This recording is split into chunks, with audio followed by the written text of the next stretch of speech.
Hey everybody, welcome to another episode of Good Evening from Korea. It's on the phone this time. I know I said I'd be on the computer, but things changed. So let me run you through what happened today. Woke up at 3:30. Honestly, rolled out of bed just fine.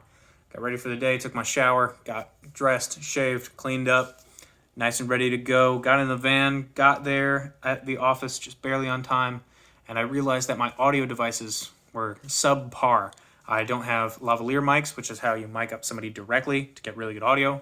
I didn't have a Tascam mic, which is a really nice separate mic, like a stand-away mic. I didn't have that ready because I didn't have batteries or an SD card for it. So all I had was something called a Rode mic, which is a microphone that goes directly into the camera.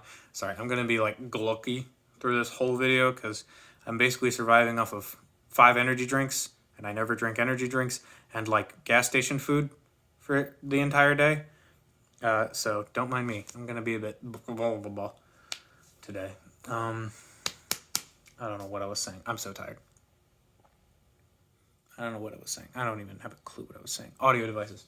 I realized my audio devices were bad, but there's nothing we could do about it. We loaded up the van once my captain got there, and we started driving. He drove to get to his house, I believe, and he picked up a little device for us to get through toll booths. And I drove from there. I drove in Korea, actually on the roads in Korea. And everybody makes it out to be incredibly dangerous, to be honest. There are 2 tactics to driving in Korea. You can drive in Korea like it is a race, or you can drive like it is a war. If you drive like it is a war, you are constantly checking your mirrors, you are constantly looking all around you, you are aware of your surroundings at all time. When somebody comes up to attack, you watch your speed and either move back for them or go ahead and stop them from moving ahead. It depends on where you are, how close you are to the other cars, where your opportunities are to move. That's driving like it's a war. Or you can drive like it's a race, which is you pass everybody you can until a speed camera hits, and then you slow down, and then you pass everybody you can, and basically just operate off of that. Because the fastest moving car in Korea, weirdly enough, is usually the safest one. Because they're the ones kind of weaving around and making it dangerous for everybody else. Because everybody who's driving like it's a war is waiting for those guys who's driving like it's a race. And basically, it's just making sure that the guys drive super defensively so the guys driving super offensively can make it through. I usually chose to drive like it's a war because I'm always checking my mirrors anyway. It's a good habit to get into. And I just drove like that. Honestly, it really wasn't that big of a deal. I was listening to music and one-handed drinking sodas and stuff, or sodas, energy drinks, like I said. I was having my hands down low, relaxing, and just kind of looking at the sights. It wasn't that bad. We ended up driving at the end of the story through rush hour traffic, and we had, I think, like 3 iffy kind of situations. I had to cut across 2 lanes of traffic to make my turn lane at the last second because I missed it. That was the only one that I caused. The other ones were just people coming up close on us. And anyway, for the first initial trip, though, we got up there just fine, up to Camp Carroll. Is where we went. I had great photos of that. I could probably show that on the next video of this, but you'll find out why I can't in a little bit. We went up to Camp Carroll. It was a nice place. We kind of scoped out the area as to where we could set up everything. We started near like a little like dirt hut. Then we went to the back of some like tents and looked, and then we walked up a hill, just kind of on a guess. And we found an awesome area where they had set up their cafeteria kind of setup to have lunches. And it was covered. It was away from the generators, which were super noisy. It had plugins for the lights, like it had like sockets. It was great, but it didn't have walls. And there was wind constantly going, and there were helicopters constantly overhead, like super low overhead.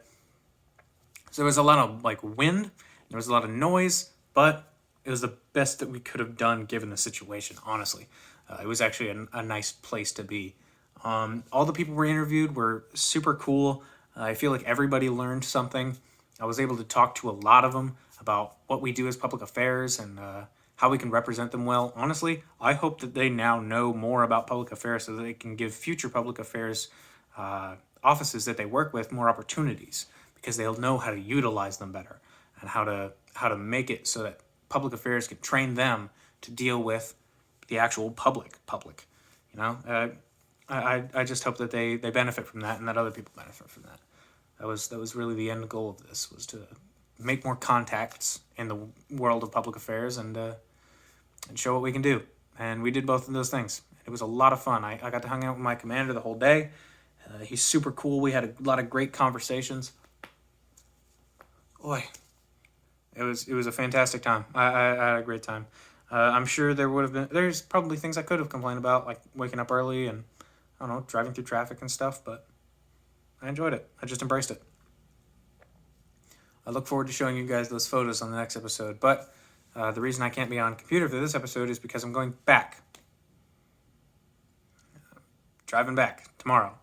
I was going to be driving back by myself, but they assigned me a Katusa to come with me, one of my coworkers, and he's going to be helping me cover the OCP range, which is it's a live fire range. They go out and fire live rounds.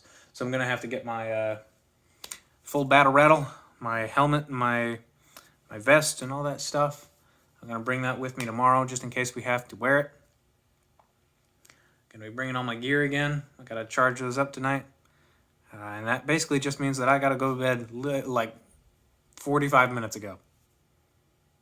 But I cannot go to bed yet because I'm waiting on the keys to the vehicle, because I took the van today and that caused a lot of back and forth trips for everybody. So I'm going to take the sedan tomorrow because it seats less people and they can use the van to move everybody else around.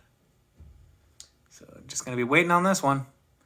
I hope you guys had a great day, and whatever time it may be in your day, whether it be a good morning, good afternoon, good evening, or good night, I do hope it's good, because mine was pretty good. I look forward to the next episode. Hopefully I can put some footage in there. I am dead tired. I am zombie, walking on dead on my feet. Good night. Please stay frosty.